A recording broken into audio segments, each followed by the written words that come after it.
वर्णिवेशरमणीयदर्शनम् मन्दहासरुचिराननाम्बुजम् पूजितं सुरनरोत्तमेर्मुदा श्रीधर्मनन्दनमहं विचिन्तये। ॐ अवतारिणे श्री स्वामिनारायणाय नमो नमः। ॐ श्री हरिकृष्णाय नमो नमः। ॐ श्री पूर्णपुरुषोत्तमाय नमो नमः।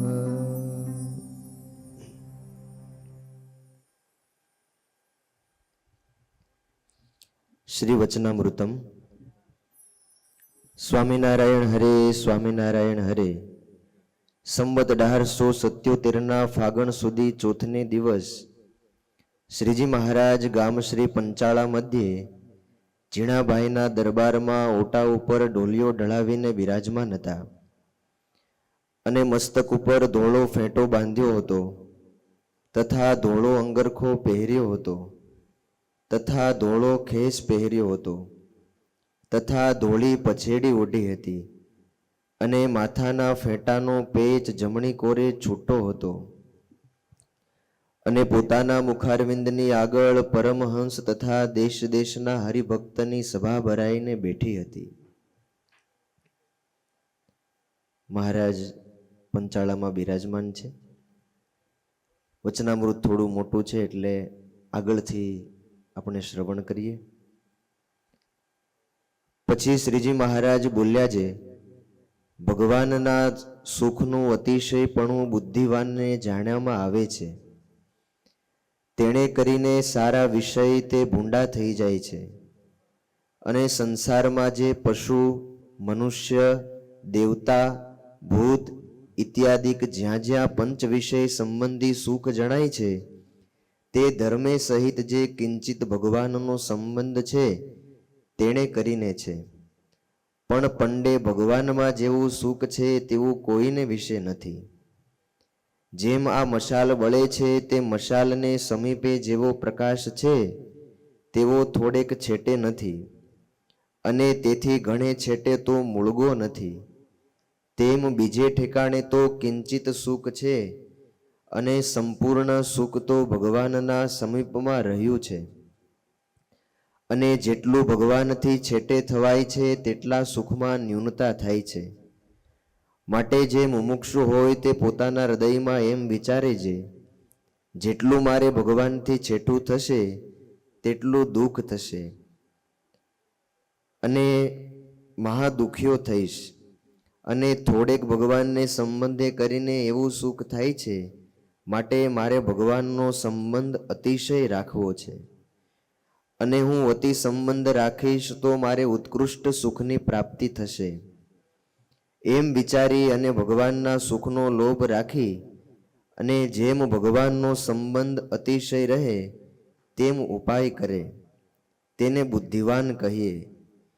અને પશુના સુખથી મનુષ્યમાં અધિક સુખ છે ને તે કરતાં રાજાનું સુખ અધિક છે ને તેથી દેવતાનું સુખ અધિક છે ને તેથી ઇન્દ્રનું અધિક છે ને તેથી બૃહસ્પતિનું ને તેથી બ્રહ્માનું અને તેથી વૈકુંઠ લોકનું ને તેથી ગોલોકનું સુખ તે અધિક છે અને તેથી ભગવાનના અક્ષરધામનું સુખ અતિ અધિક છે. એવી રીતે ભગવાનના સુખને અતિશય જાણીને બીજા જે પંચ વિષયના સુખ તેને વિશે બુદ્ધિવાનને તુચ્છતા થઈ જાય છે. અને તે ભગવાનના સુખ આગળ બ્રહ્માદિકનું સુખ તો જેવું ભારે ગ્રહસ્થને બારણે કોઈક રાંક ઠીકરું લઈને માગવા આવ્યો હોય તેના જેવું છે. અને ભગવાનના ધામના સુખનો જ્યારે વિચાર કરીએ છીએ ત્યારે સર્વે જે બીજા સુખ તેથી ઉદાસ થઈને મનમાં એમ થાય છે જે આ દેહ મૂકીને એ સુખને ક્યારે પામીએ, અને સ્વાભાવિકપણે પંચ વિષયનું ગ્રહણ કરતા હોઈએ તેમાં તો કંઈ જાજો વિચાર થતો નથી, પણ જો તે વિષયમાં કંઈક સારપ મનાય ત્યારે તુરત એ ભગવાનના સુખમાં દ્રષ્ટિ પહોંચી જાય છે અને મન અતિ ઉદાસી થઈ જાય છે. અને આજે સર્વે વાત છે તે બુદ્ધિવાળો હોય તેને જાણવામાં આવે છે, માટે બુદ્ધિવાળા ઉપર અમારે હેત છે. કેમ જે અમે બુદ્ધિવાળા છીએ તો એવી રીતે અમારી દ્રષ્ટિ પૂગે છે, માટે બુદ્ધિવાળો જે હોય તેની પણ દ્રષ્ટિ પૂગે ખરી. અને આવી રીતે અમારો વિચાર તે તમારા સર્વેના વિચાર કરતાં અમને અધિક જણાયો છે. તે સારું, આ અમારા વિચારને અતિ દ્રઢપણે કરીને હૈયામાં સૌ રાખજો, અને સૌ નિશ્ચય રાખજો જે હવે તો ભગવાનના ધામમાં જ ઠેઠ પૂગવું છે, પણ વચમાં કોઈ ઠેકાણે તુચ્છ જે પંચ વિષય સંબંધી સુખ તેમાં લોભાવું નથી. એવી રીતે સૌ દ્રઢ નિશ્ચય રાખજો. અને આ તો જે અમારો સિદ્ધાંત છે તે તમને સર્વેને કહ્યો છે, માટે દ્રઢ કરીને રાખજો. ઇતિ વચનામૃતમ. એવી રીતે પંચાળા પ્રકરણનું પહેલું વચનામૃતમ જે તે થયું. સહજાનંદ સ્વામી મહારાજની જય.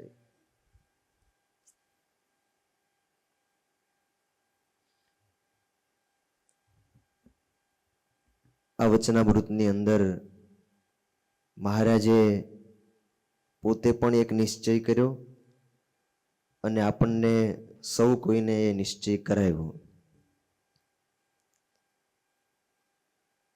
શું નિશ્ચય કરાવ્યો મહારાજે?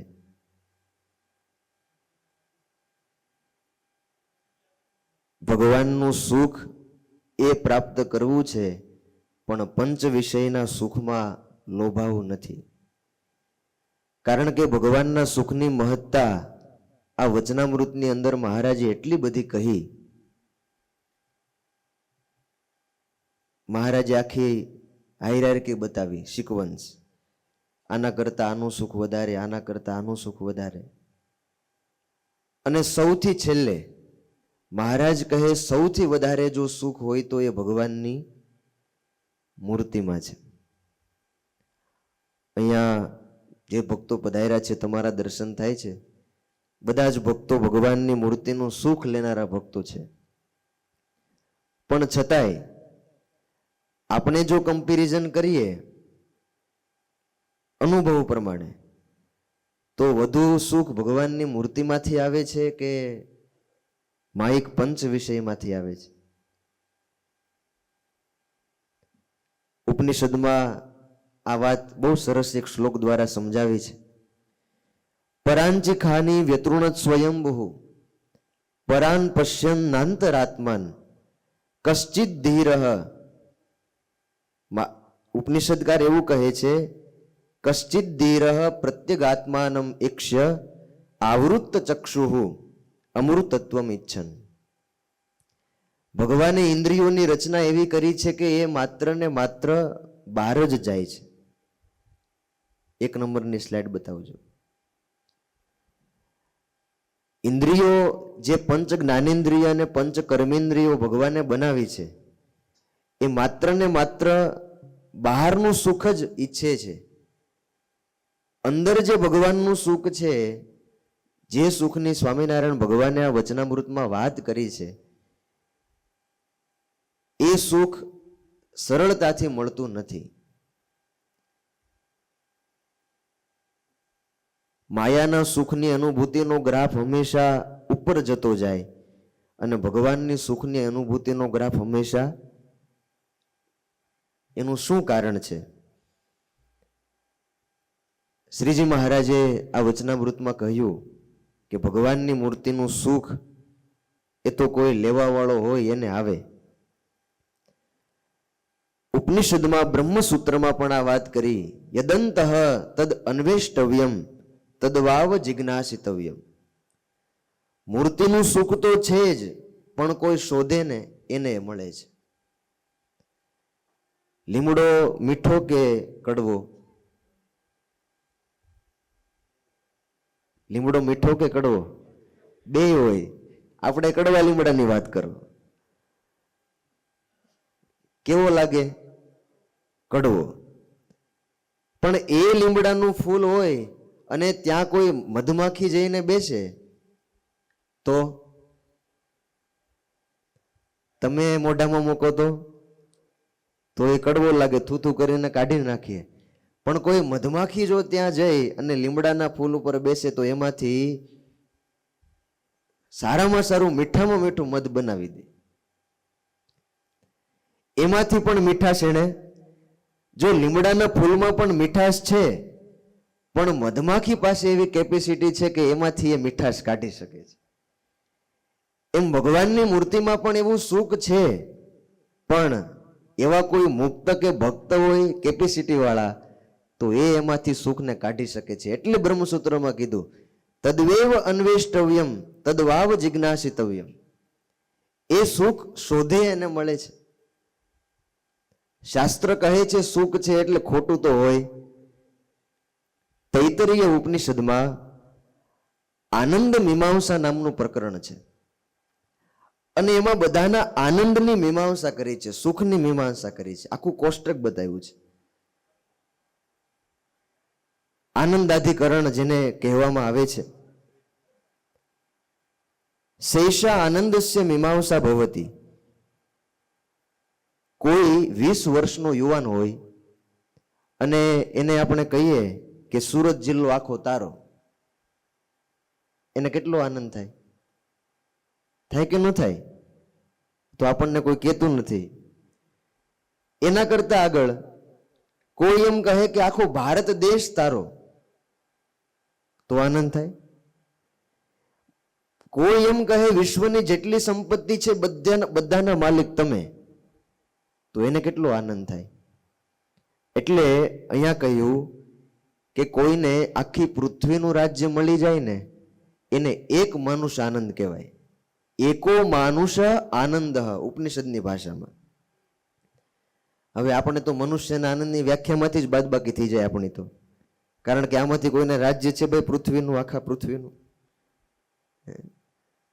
ઘરમાં ઘણી વાર પ્રોબ્લેમ હોય. 10 વીંટી પહેરેલી ભાઈએ, એટલે કોઈએ પૂછ્યું કે ભાઈ આ તમે બધી આંગળીમાં 10 આંગળીમાં વીંટી પહેરી છે, આ શેની છે આટલી બધી? એટલે કીધું કે જો આ ટચલી આંગળીમાં સૌથી નાની છે ને એ સગાઈની છે, અને સગાઈ કરી પછી જેટલી ઉપાધિ આવીને એને શાંત કરવા માટે બીજી 9 વીંટી પહેરી છે. એટલે ઘરમાં રાજ્ય ચાલતું ન હોય તો આખી પૃથ્વીનું તો મળવાની શક્યતા જ નથી. એટલે એક મનુષ્યને આનંદ, એક માનુષ આનંદની જે વ્યાખ્યા છે એમાંથી આપણી બાદબાકી થઈ જાય. હવે એનાથી એક સ્ટેપ આગળ કીધું કે એક માનુષ આનંદ એવા 100 માનુષ આનંદ ભેગા કરીએ ત્યારે આપણી ઉપરનો જે લોક છે ગંધર્વ લોક, ત્યાં યક્ષ ગંધર્વ એ આદિકનો એનો જે આનંદ છે એવો એક આનંદ થાય. એ યક્ષ ગંધર્વનો એક આનંદ એવા 100 આનંદ ભેગા કરીએ ત્યારે એની ઉપર દેવતાઓ છે એનો એક આનંદ થાય. એવા દેવતાના 100 આનંદ ભેગા કરીએ, એવા દેવતાના 100 આનંદ ભેગા કરીએ ત્યારે દેવતાના રાજા ઇન્દ્ર મહારાજ એનો એક આનંદ થાય. કોષ્ટક બતાવજો. એવા ઇન્દ્રના 100 આનંદ ભેગા કરીએ ત્યારે બ્રહ્માનો એક આનંદ ભેગો થાય. એવું કહ્યું છે કે બ્રહ્માજીના લોકમાં તો આપણે અહીંયા ધૂળ માટી છે, એને તો જમીન જ સોનાની છે, તો એના મહેલ કેવા હશે? એવો બ્રહ્માજીનો એક આનંદ, એવા 100 બ્રહ્માજીના આનંદ ભેગા કરીએ ત્યારે પ્રજાપતિનો એક આનંદ ભેગો થાય. એવા પ્રજાપતિના 100 આનંદ, એવો વૈરાજ પુરુષનો એક આનંદ, એવા વૈરાજ પુરુષના 100 આનંદ, એવા મૂળ પુરુષનો એક આનંદ, એવા મૂળ પુરુષના 100 આનંદને ભેગા કરીએ, મૂળ પુરુષ કહેતા પ્રકૃતિ પુરુષ, એવા 100 પ્રકૃતિ પુરુષના આનંદને ભેગા કરીએ એવો અક્ષર મુક્તનો એક આનંદ થાય. અને એવા અનંત અક્ષર મુક્તોના આનંદને ભેગા કરીએ તોય ભગવાનના આનંદના એક ટીપામાં પણ એ આવે નહીં. આવી સર્વોચ્ચ આનંદની સ્થિતિ ભગવાનની મૂર્તિમાં છે એવું તૈતરીય ઉપનિષદમાં કહ્યું છે. પૂજ્ય મહાન સ્વામી પણ ઘણીવાર કહે કે આપણું શરીર છે એ પંચભૌતિક તત્વોનું બનેલું છે, પણ ભગવાનનું સ્વરૂપ એ માત્ર ને માત્ર આનંદનું બનેલું છે. અને જેમણે અનુભૂતિ કરી નિષ્કુળાનંદ સ્વામી એમણે લખ્યું છે, આનંદ પાવ આનંદ કર જીવન જાણું છું, આનંદમાં મુખ મનોહર જીવન જાણું છું, આનંદ રૂપનું એવું જીવન જાણું છું, સૌજનને જોયા જેવું જીવન જાણું છું, આનંદ વસન ભૂષણ અંગે જીવન જાણું છું, આનંદ આપો છો ઉછરંગે જીવન જાણું છું. ભગવાનના અંગ છે એ પણ આનંદથી ભરેલા છે, અને એ આનંદ યતો વાચો નિવર્તન્તે અપ્રાપ્ય મનસા સહ આનંદમ બ્રહ્મણો વિદ્વાન ન બિભેતિ કુતશ્ચન. કે સાચો ભક્ત એ ભગવાનની મૂર્તિનો એટલો આનંદ લે કે પછી એ સુખને છોડીને બીજી કોઈ ઈચ્છા થાય નહીં. આપણો વિષય છે ભગવાનની મૂર્તિ ધારવામાં ચડતો ને ચડતો રંગ રે. તો ક્યાં સુધી ભગવાનની મૂર્તિને ધારી શકાય એવા આદર્શ આપણા કોણ છે? સંતોએ ચરિત્ર ગ્રંથોમાં વાંકિયા ગામના એ મોકા ખાચરનો પ્રસંગ લખ્યો છે. શ્રીજી મહારાજને મળેલા હતા અને એવી ભક્તિની નિષ્ઠા હતી કે દરરોજ 500 માળા કરતા. દરરોજની 500 માળા એ મહારાજની મૂર્તિને સંભાળતા કરે. અને એવું નિયમ હતું કે 100 માળા પૂરી થાય ત્યાં સુધી કોઈની સાથે બોલવાનું નહીં. જ્યાં સુધી 100 માળા પૂરી થાય નહીં ત્યાં સુધી કોઈની સાથે બોલવાનું. એક માળા એવી રીતે પૂરી કરવી એ ઘણું અઘરું છે. 100 માળા કરે. પોતે મોટા જમીનદાર હતા, મોટો વ્યવહાર ચલાવતા હતા. કોઈને કામ હોય, પૂછવા આવ્યા હોય તો ભગતની માળા શરૂ હોય એટલે ત્યાં સુધી કોઈને જવાબ મળે નહીં, વેઇટિંગ કરવાનું. અને 100 માળા પૂરી થાય પછી જ ભગત એ જવાબ આપે.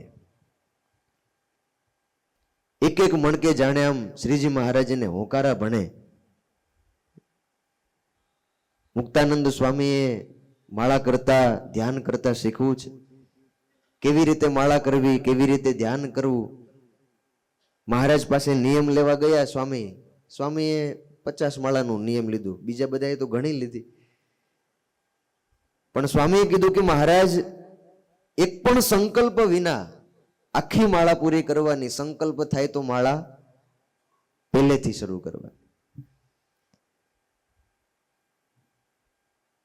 ભજો ભાવ શું અખંડ જપ માળા રે, માળા ટાળે છે મન કેરા ચાળા રે, હરિનું એક એક અંગ ઉર ધારો રે, સ્વામી નારાયણ નામ ઉચ્ચારો રે.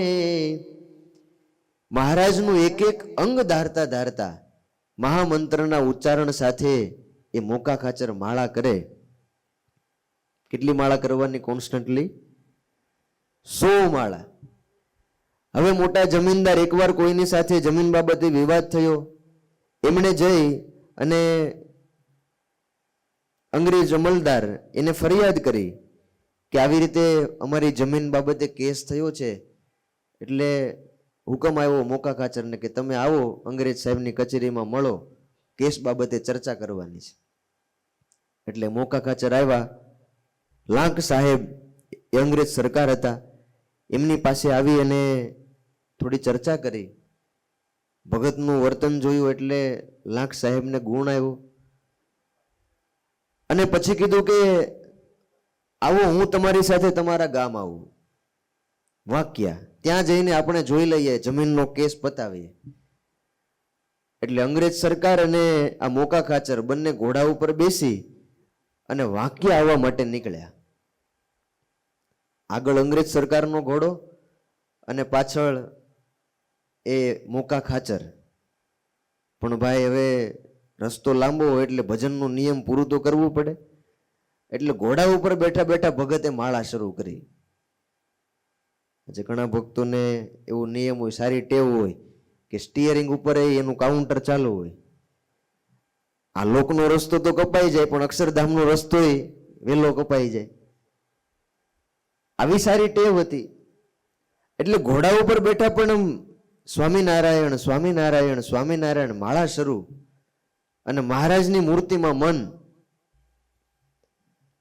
રસ્તામાં ખ્યાલ ન આવ્યો, જંગલ હતું અને કોઈ ભાડિયો કૂવો રસ્તામાં અવાવરું કૂવો હતો ને એમાં તેતર ઉડ્યું ને ઘોડી ભડકીને ભગત પડ્યા કૂવામાં.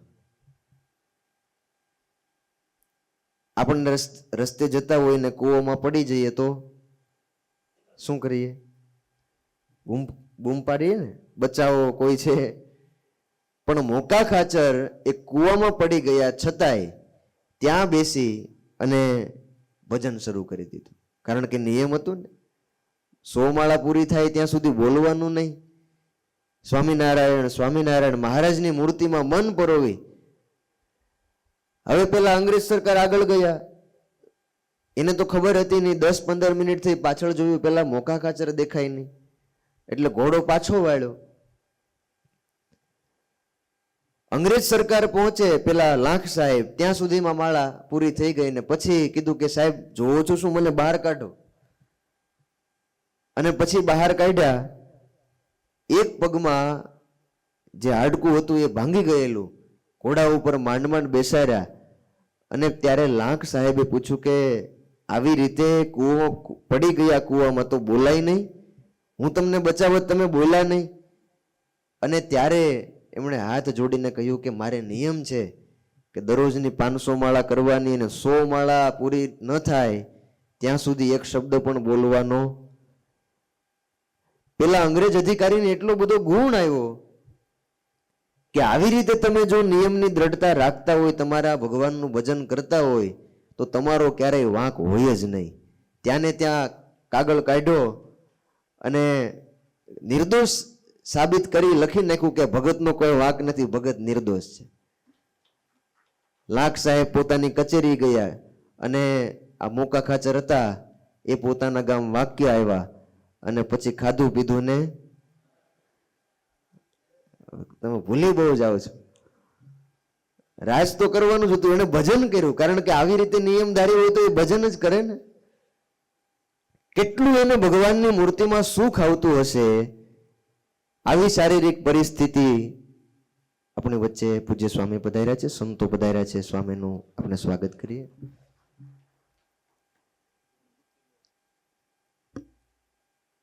તો આવું જે ભગવાનની મૂર્તિનું સુખ એ એમણે લીધું. ભગવાનની મૂર્તિમાં અનંત સુખ રહ્યું છે. આનંદ મીમાંસામાં કહ્યું કે તદ્વાવ અન્વેષ્ટવ્યમ તદેવ જિજ્ઞાસિતવ્યમ, કે સુખ તો છે પણ લેતા આવડે તો એને સુખની પ્રાપ્તિ થાય છે. અને કેવું કીધું, રસજ્ઞાનામ સ્વાદુ સ્વાદુ પદે પદે. શેરડી નીચેથી આમ જમવાની શરૂ કરે ઉપરથી, તો આમ જેમ જેમ નીચે આગળ વધતા જાય એમ શું થાય? રસ વૃદ્ધિ થતી જાય અને ચડતો ને ચડતો સ્વાદ આવે. કેમ? તો કે એનો એકવાર સ્વાદ ચખાઈ ગયો એટલે પછી એમાં રસમાં આગળ વધાય. આનંદ તો મળે, સુખ તો મળે, પણ અંતરમાં ભગવાનની મૂર્તિ ધારવાથી પરમ શાંતિ પણ મળે. અમેરિકાની ફિલાડેલ્ફિયા યુનિવર્સિટીમાં થોડા વર્ષો પહેલા એક રિસર્ચ થયો. આખો દિવસ ધંધા વ્યવહારમાં વ્યક્તિ વ્યસ્ત હોય, થાકીને ઘરે આવે તો એના મનને શાંત કરવા માટે, એના મનને વિરામ મળે એની માટે કંઈક ઉપાયની શોધ કરવી હતી. 120,000 રૂપિયાની ખર્ચ કરી અને રિસર્ચ પેપર તૈયાર કર્યા. શેની માટે? મનની શાંતિ માટે. આટલો ખર્ચ કર્યો અને છેલ્લે રિસર્ચ પેપરમાં એવું તારણ આવ્યું કે વ્યક્તિ જ્યારે ધંધા ઉપરથી ઘરે આવે, ત્યાં તો વિદેશમાં બધાને હોમ એક્વેરિયમ હોય, માછલી ઘર હોય બધાના ઘરે નાના નાના. એ માછલી ઘરમાં કલરની ઘણી બધી માછલીઓ હોય, એમાંથી એક માછલીને ટાર્ગેટ કરવાની અને 15 મિનિટ સુધી એની પાછળ એને જોયા કરવાની, એને ફોલો કરવાની. અને આવી રીતે કોન્સ્ટન્ટ 15 મિનિટ સુધી તમે જો કોઈ માછલીની સામે જોયા કરો તો તમારું મન એ પરમ શાંત થઈ જાય. આખા દિવસનો સ્ટ્રેસ, ડિપ્રેશન એ દૂર થઈ જાય. આવું રિસર્ચ કર્યું. કેટલાક કરોડ ખર્ચા? આટલા ખર્ચે. હવે આટલો ખર્ચ કરીને પાછું તારણ શું આપ્યું? 2 પૈસાના માછલા સામે 15 મિનિટ જોવાથી જો મન શાંત થઈ જતું હોય તો મહારાજની મૂર્તિ સામે 15 મિનિટ જોવે કોઈ તો એને મનમાં શાંતિ ન થઈ જાય? અપાર શાંતિ મળે. શાંતિનું ધામ, સુખની મૂર્તિ એ ભગવાનનું સ્વરૂપ છે. પણ પાછું સૌથી કઠણમાં કઠણ મહારાજે એ જ બતાવ્યું છે. ઘણા બધા અંતરાય આવે છે. પ્રથમ પ્રકરણના 15મા વચનામૃતમાં શ્રીજી મહારાજે 3 અંતરાય બતાવ્યા. ભગવાનની મૂર્તિ ધારવામાં 3 અંતરાય છે. પહેલું કે મૂર્તિ ધારવા છતાંય દેખાય નહીં. 3 અંતરાય છે ને એના 3 સામે ઉપાય છે. પહેલું અંતરાય છે કે ભગવાનની મૂર્તિ ધારવા છતાં, પ્રયાસ કરવા છતાંય એ ભગવાનની મૂર્તિ ધારણામાં આવે નહીં. આવો અનુભવ આપણને થાય છે. પેલાના ભક્તો તો બધા બહુ એકદમ એકાગ્રતાથી મહારાજની મૂર્તિમાં કેટલા સમય સુધી ધ્યાનમાં મગ્ન રહેતા.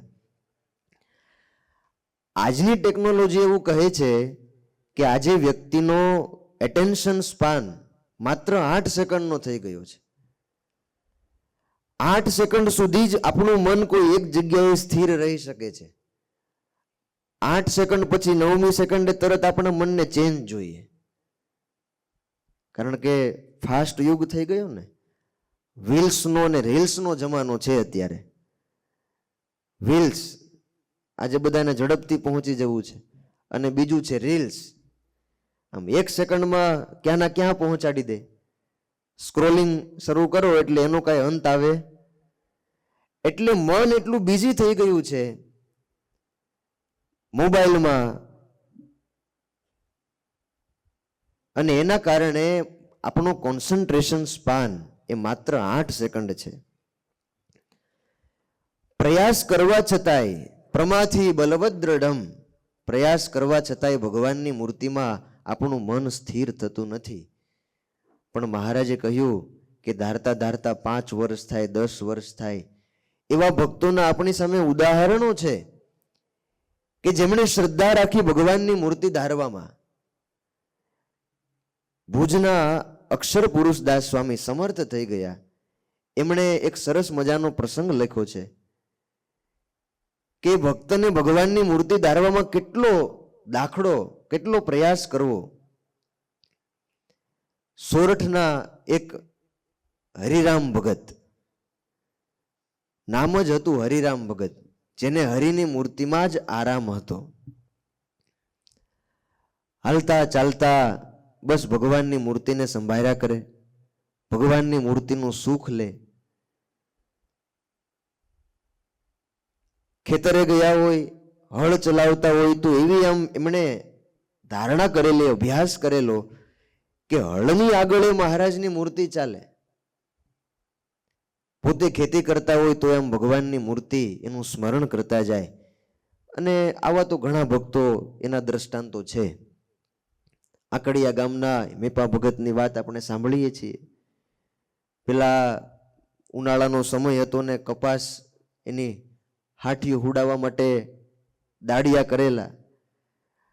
એટલે દાડિયાઓએ કીધું બપોરનો સમય હતો, ભગત તરસ બહુ લાગી છે, અમારું માટલું છે, તમે બેઠા છો તો એક કામ કરો, દૂર કૂવેથી પાણી ભરતા હો, તરસ લાગી છે. એટલે મેપા ભગતે એ માટલું લીધું, ચાલતા થયા. 15-20 ડગલા ચાલ્યા ને આગળ મહારાજની મૂર્તિમાં લક્ષ લાગ્યો અને ત્યાં ને ત્યાં બેસી ગયા, ખેતરમાં ને ખેતરમાં. 10-15 મિનિટ આંખો બંધ કરી અને મહારાજની મૂર્તિનું સુખ લીધું અને પછી ઊભા થયા, માટલું લઈ અને સીધા આવ્યા પેલા ખેત મજૂરો પાસે. હવે એ માટલું ભરેલું હશે કે ખાલી હશે? બોલો ને. પણ એ તો ત્યાં ને ત્યાં બેઠા, 10-15 ડગલાથી આગળ ચાલ્યા જ નથી. પેલા ખેત મજૂરોને આશ્ચર્ય થયું કે આ ભગત આ માટલું ભરેલું કેમ છે, તમે તો દૂર ગયા જ નથી, કુવા સુધી પહોંચ્યા જ નથી. અને ત્યારે એમણે કીધું ભગત કહે કે હું મહારાજનું ધ્યાન કરતા કરતા ગઢડા ગયો હતો અને ગઢડામાં લક્ષ્મીવાડીમાં શ્રીજી મહારાજ બિરાજમાન હતા અને પાર્ષદો ત્યાં કૂવામાંથી કોષ ચલાવતા હતા અને કુંડીમાં પાણી પડતું હતું. મને એમ થયું કે મહારાજની પ્રસાદીનું જળ છે તો એ જ લઈ જાઓ, એટલે કુંડીમાંથી પાણી ભરી અને આ તમારા માટે લઈ આવ્યો છું. ક્યાં આકડિયા ગામ અને ક્યાં ગઢડાની એ લક્ષ્મીવાડી. હવે આજે ઓનલાઈન ડિલિવરી કરતા હોય ને સ્વિગી ને ઝોમેટો વાળા, પણ સ્વિગી ને ઝોમેટો વાળાની ડિલિવરીને પાછી પડે એવી આ જો ભગતના ધ્યાનની સ્થિતિ. એ ગઢડેથી શ્રીજી મહારાજ માટે જળ ભરી અને આ ખેત મજૂરો માટે લઈ આવ્યા.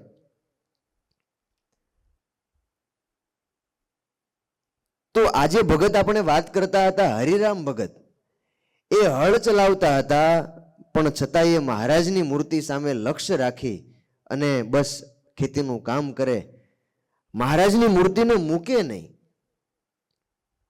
ભગવાનને થાય મહારાજને કે આ ભગત તો છોડતા જ નથી.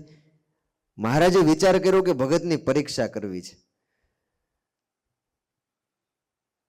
કેટલોક સમય અમારી મૂર્તિ વિના ભગત રહી શકે છે.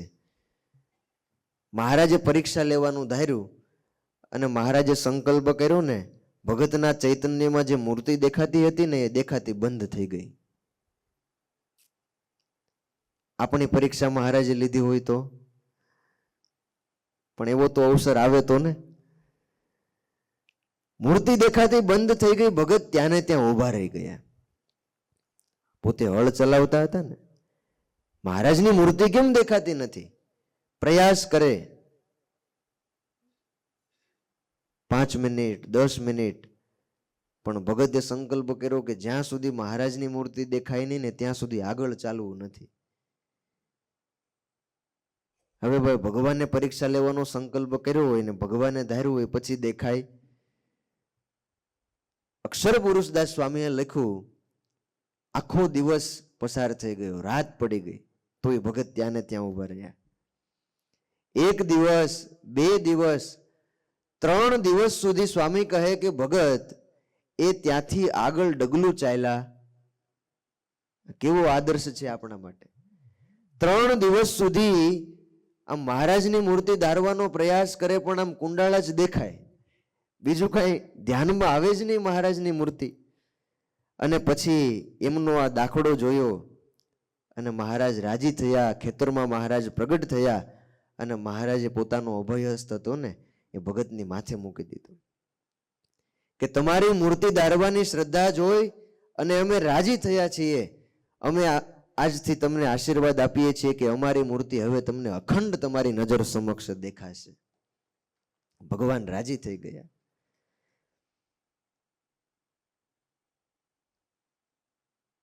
નિષ્કુળાનંદ સ્વામીએ એ સુખની મીમાંસા લખી, એમ નખ શીખ મૂર્તિ નાથની સમરતા સુખ થાય, અહોનિશ ઉરમાં ધારતા કરવું રહે ન કાય, કરવું રહે ન કાય.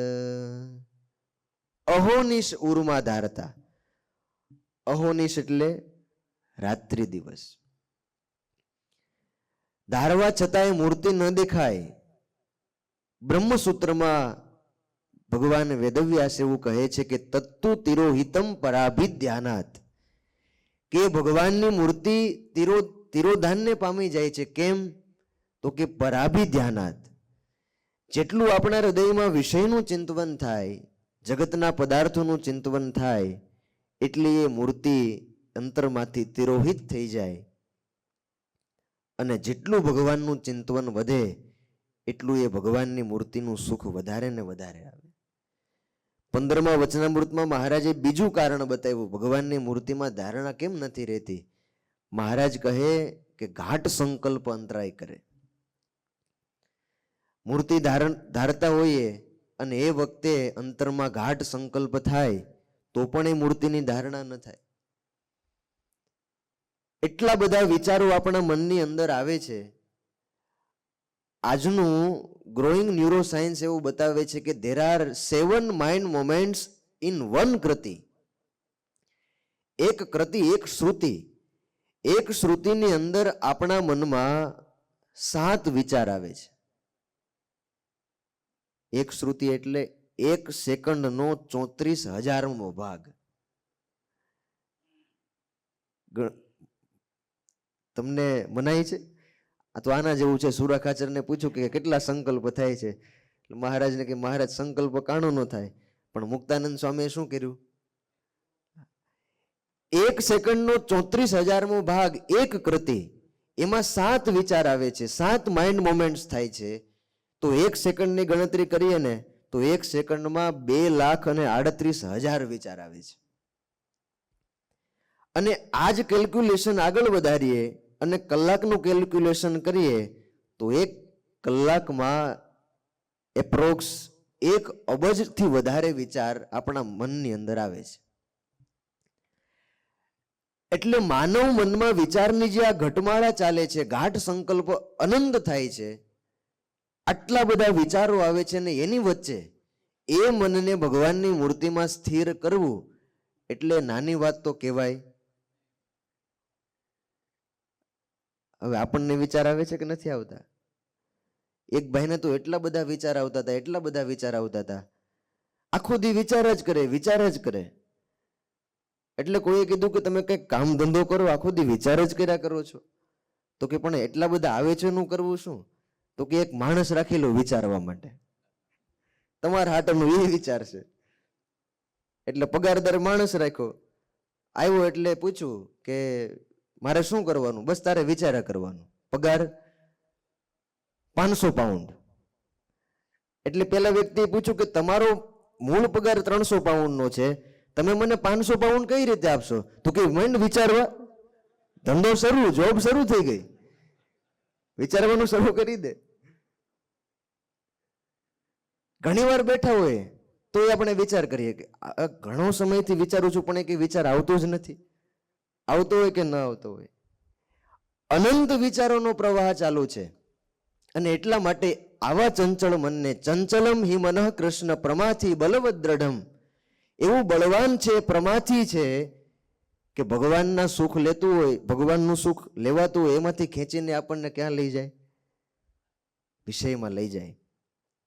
પણ કોઈ ભક્ત જો શ્રદ્ધા રાખે, ઘાટ સંકલ્પ દોષોની વચ્ચે પણ જો શ્રદ્ધા રાખે ને એવા કોઈ મોટા સત્પુરુષના આશીર્વાદ મળી જાય તો એ ભગવાનની મૂર્તિ ધારવામાં સરળતા થઈ જાય. સમઢિયાળાના ભોજા ભગત થઈ ગયા. બહુ મોટું એમની ખેતીવાડી હતી, સુખી સંપન્ન હતા. અને ગુણાતીતાનંદ સ્વામીના કહેવાથી નવાબ સરકાર પાસેથી આખું સમઢિયાળા ગામ ખરીદી અને પોતાના નામે ઇજારે રાખેલું. એટલે સમઢિયાળા કોનું કહેવાય? ભગતનું સમઢિયાળા. આટલા સુખી સંપન્ન હતા. ગુણાતીતાનંદ સ્વામી જુનાગઢ મંદિર બનાવતા હતા, મંદિરનું કામ ચાલુ હતું. મંદિરનું કામ પૂર્ણ થયું, શિખરનું કામ ચાલુ હતું ને એ વખતે સ્વામીને થોડી મૂડીની જરૂર પડી, થોડી નાણાં ભીડ હતી. એટલે સ્વામીએ પત્ર લખ્યો. સ્વામી યાદ કર્યું કે કોને કહેશું, ભોજા ભગત યાદ આવ્યા. સ્વામીએ પત્ર લખી અને પાર્ષદને મોકલા કે નાણાં ભીડ છે મંદિરમાં, તો તમે થોડી સહાય કરો. હવે ગુરુ ગુણાતીતાનંદ સ્વામીનો પત્ર આવ્યો એટલે ભગતે તો પોતાના ખજાના ખુલ્લા મૂકી દીધા. પળનો વિલંબ કર્યા વિના પટારામાંથી 2000 રાળ કાઢ્યા. એક રાળ એટલે એ વખતના 2.5 રૂપિયા. 2000 રાળ એટલે ટોટલ કેટલા થાય? 5000. એ 5000 રૂપિયા એ જમાનામાં સદગુરુ ગુણાતીતાનંદ સ્વામીને આપવા માટે પોતે લઈને આવ્યા. એટલે ગુણાતીતાનંદ સ્વામી રાજી થયા. આટલા બધા જરૂર હતી. સ્વામી રાજી થઈને ભગતને કહે કે ભગત, તમે આ તકની સેવા કરીને આજે તમે માગો, તમારે શું જોઈએ છે? ભોજા ભગત હતા ને, આટલી સંપત્તિ, આટલો રાજ રસાલો હતો, છતાંય એ અભ્યાસ કરતા હતા ભગવાનની મૂર્તિ ધારવાનો. સ્વામીની આગળ હાથ જોડ્યા કે સ્વામી, મહારાજની મૂર્તિ ધારું છું, દાખલો બહુ પડે છે, અંતરના દોષો એ પીડે છે અને ગાઢ સંકલ્પ થયા કરે છે મૂર્તિ ધારતા ધારતા. સ્વામી રાજી થઈ ગયેલા ને. સ્વામીએ સાધુને કીધું કે મારી પૂજાની જોડી લેતા હો. ગુણાતીતાનંદ સ્વામીએ પોતાની પૂજાની જોડી મંગાવી અને પોતે જે મૂર્તિ પૂજતા હતા મહારાજની એક ચક્ષુની મૂર્તિ, એ કાઢી, શિક્ષાપત્રી કાઢી. શિક્ષાપત્રી અને મહારાજની એક ચક્ષુની મૂર્તિ હતી ને, એ ગુણાતીતાનંદ સ્વામીએ ભોજા ભગતને આપી કે લ્યો, આ મૂર્તિ ધારશો ને તો તમારે હવે મૂર્તિ ધારવામાં દાખલો પડશે નહીં. સ્વામી પૂજતા હોય મૂર્તિ અને એ મૂર્તિ મળી જાય તો રાજી કેટલા થવાય. ભોજા ભગતને એટલો આનંદ થયો. પછી તો એ મૂર્તિને શિક્ષાપત્રી લઈને ઘરે આવ્યા અને બસ સ્વામીના આશીર્વાદથી એ મૂર્તિ ધારવાનો પ્રયાસ કરવા લાગ્યા. સવારે પૂજા કરતા હતા ને, એ શિક્ષાપત્રી વાંચી, એક ચક્ષુની મૂર્તિના દર્શન કર્યા ને એ વખતે સ્વામીના આશીર્વાદથી એ એક ચક્ષુની મૂર્તિમાંથી મહારાજ એટલો તેજનો પ્રકાશ થયો અને સ્વયં શ્રીજી મહારાજે ભોજા ભગતની આગળ પ્રગટ થઈ ગયા કે ભગત, હવે અમારી મૂર્તિ ધારવામાં દાખલો પડશે નહીં, હવે અમારી મૂર્તિ તમને અંતરમાં અખંડ દેખાશે. આ રાજીપાનું ફળ. ગાઢ સંકલ્પ અંતરાય કરતા હતા પણ સ્વામીના આશીર્વાદથી. અને પછી તો એવો અભ્યાસ કર્યો. સંતોએ ચરિત્ર ગ્રંથોમાં લખ્યું છે, એકવાર તો કપાસની મોટી વખાર હતી ને કામ ચાલતું હતું, સળગી, લાખો રૂપિયાનું નુકસાન થયું. અને એ સમાચાર સદગુરુ કૃષ્ણચરણદાસજી સ્વામી અને માધવ ચરણદાસજી સ્વામી માણસા હતા, બે સંતોને મળ્યા એટલે ખબર કાઢવા આવ્યા સમઢિયાળા. અને ભગતને કીધું, ભગત તમે ચિંતા ન કરતા, મહારાજ આપી દેશે. અને ભગત વઢ્યા હો સંતોને, ભોજા ભગત, કે સ્વામી તમારે વ્યવહારની ખબર કાઢવાની હોય કે સત્સંગની ખબર કાઢવાની હોય? મહારાજની મૂર્તિ દેખાતી અંતરમાંથી બંધ થાય એનો ખરખરો કરવાનો હોય. આ કપાસની વખાર સળગી ગઈ એનો ખરખરો કરવાનો હોય. માટે ખરખરો હવે સત્સંગનો કરજો, આવું સાધુને કહી દીધું. આપણે કોનો ખરખરો કરીએ? ખરેખર કહેજો, આપણે શેનો ખરખરો થાય? હા, ખરેખરો માનો એનું ખરખરો થાય.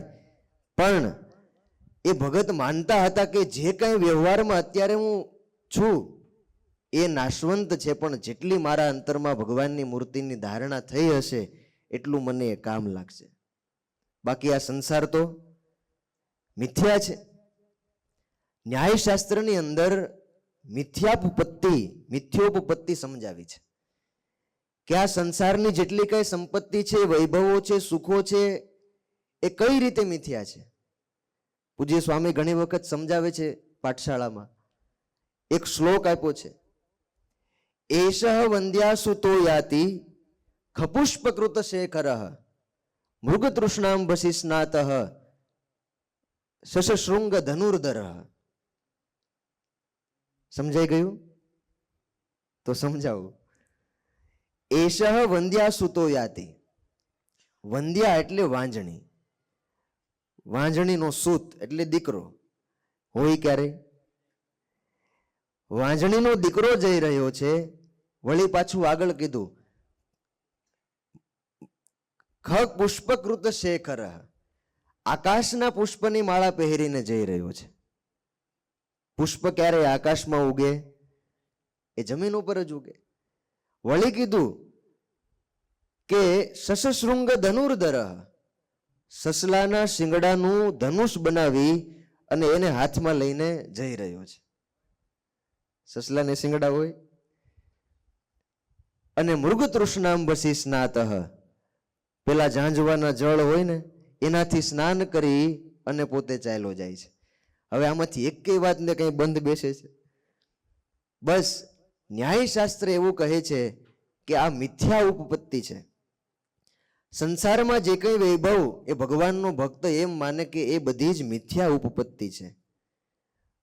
અને જેમ ઝાંઝવાના જળ આગળ વધીએ એમ એ આગળ વધતા જાય, એ ક્યારેય હાથમાં આવે નહીં. એમ આ લોકની કોઈ પણ ઉપલબ્ધિ એમાં અસંતોષ સિવાય વ્યક્તિને કાંઈ હાથમાં આવતું નથી. તમે બધા ભક્તો પેલા ગામડે રહેતા, ખેતી કરતા ને, ઘઉં, કપાસ, જીરું વાવે. પછી એમ થયું કે હવે થોડો વિકાસ કરીએ એટલે જીરામાંથી પછી હીરામાં આવ્યા, ડાયમંડમાં. પણ એ ડાયમંડનું કઈ થોડું કઈ કોન્સ્ટન્ટ ચાલે. પેલા જીરામાંથી હીરામાં આવ્યા ને હીરામાં કઈ ન દેખાયું એટલે હીરામાંથી પછી લીરામાં આવ્યા, ટેક્સટાઇલમાં. પણ એ જેમ જેમ આગળ વધે, જેમ જેમ અપેક્ષા વધારે, એમ એમાંથી કઈ મળે. કારણ કે અહીંયાની ઉપલબ્ધિ અને અક્ષરધામની ઉપલબ્ધિ આખી અલગ જ છે. એક અંગ્રેજી વિદેશી એ ગુજરાતમાં આવ્યા ને એમાં કાઠિયાવાડમાં બે દાદા ઉભેલા. એટલે એક દાદાને પ્રશ્ન કર્યો, where is the railway station? હવે એને કાઠિયાવાડી સિવાય કઈ ખબર પડે નહીં એટલે ઉભા રહ્યા એમને. એટલે એ દાદા પાસેથી બીજા પાસે ગયા, where is the railway station, please give me answer. હવે એને કઈ ખબર પડી નહીં. એટલે અંગ્રેજ પેલો હતો ને વિદેશી માણસ, એ કંટાળીને જતો રહ્યો. પેલો વિદેશી ગયો ને પછી બે દાદા ચર્ચા કરવા માંડ્યા. એ કે આપણે અંગ્રેજી તો શીખવું પડશે હો, ક્યારેક કામ લાગે. શું કીધું? આપણે અંગ્રેજી તો શીખવું પડશે, ક્યારેક કામ લાગે. અને ત્યારે બીજા દાદા બોલ્યા, એને કામ લાગ્યું?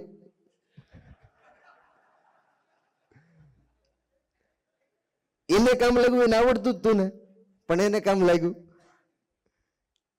જો ઇંગ્લિશ ભાષા છે પણ એ વિદેશની છે, એ વિદેશમાં જ કામ લાગે, એ ગુજરાતમાં કામ લાગે? એમાં કાઠિયાવાડમાં તો ભૂલી જ જવાનું.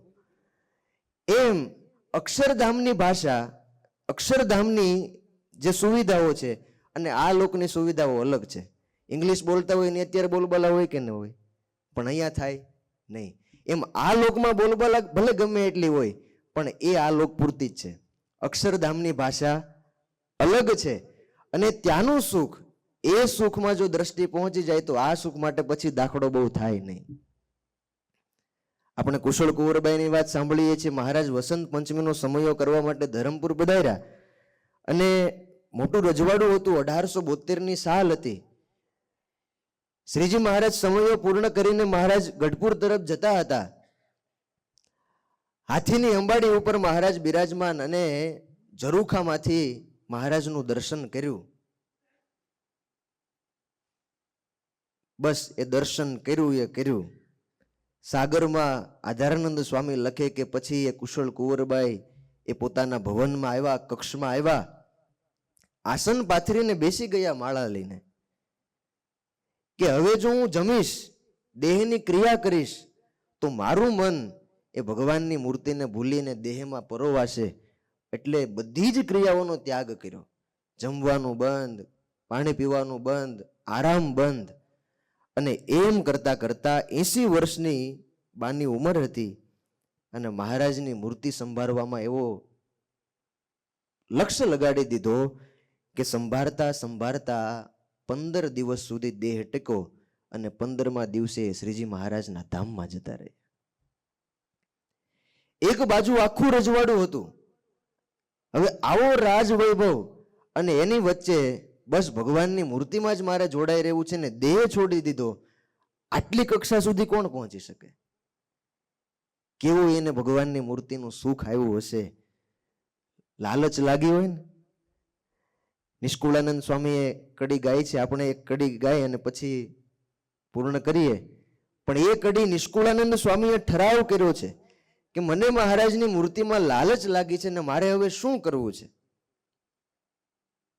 જોઈ શોભા સુંદર શ્યામ લાલચ લાગી છે, હે મારા સરિયા સર્વે કામ લાલચ લાગી છે, સુંદર વર સુખના ધામ લાલચ લાગી છે, જોઈ વૃત્તિ પામી છે વિરામ લાલચ લાગી છે, મન ઠરી બેઠું હવે ઠામ લાલચ લાગી છે, મળ્યા ગુણવંત ગુણના ધામ લાલચ લાગી છે.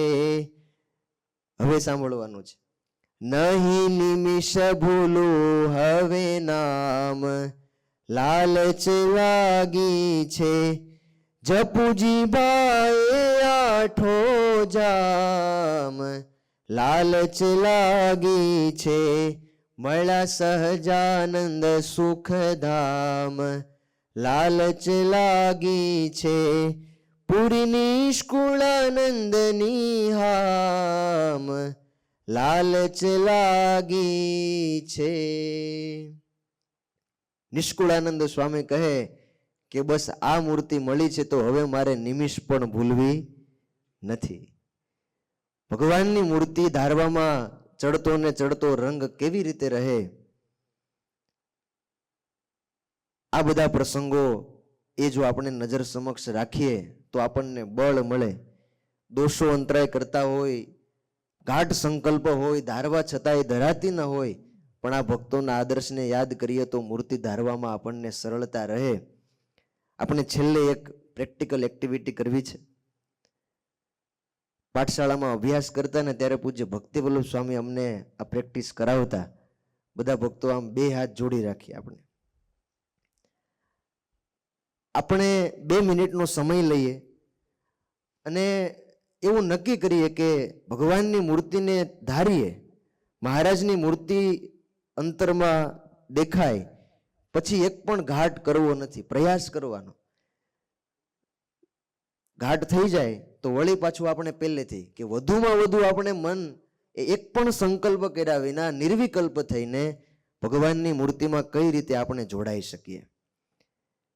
પ્રત્યેકતા ધ્યાનમ, પ્રત્યય એટલે આલંબન, અને એમાં એકતાનતા થઈ જાય.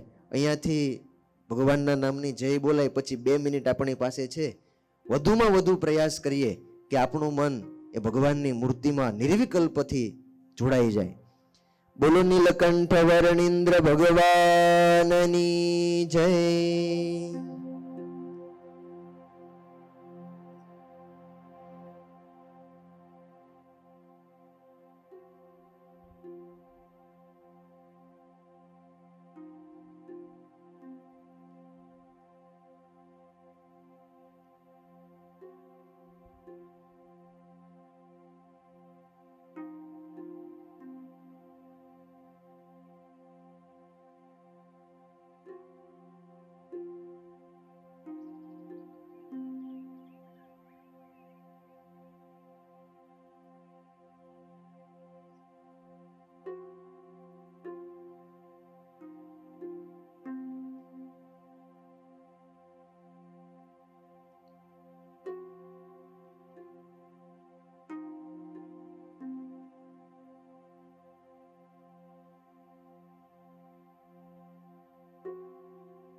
બોલો ઘનશ્યામ મહારાજની.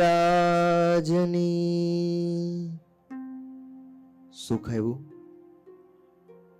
એક પણ ગાઢ સંકલ્પ ન થયો એવા કોઈ છે?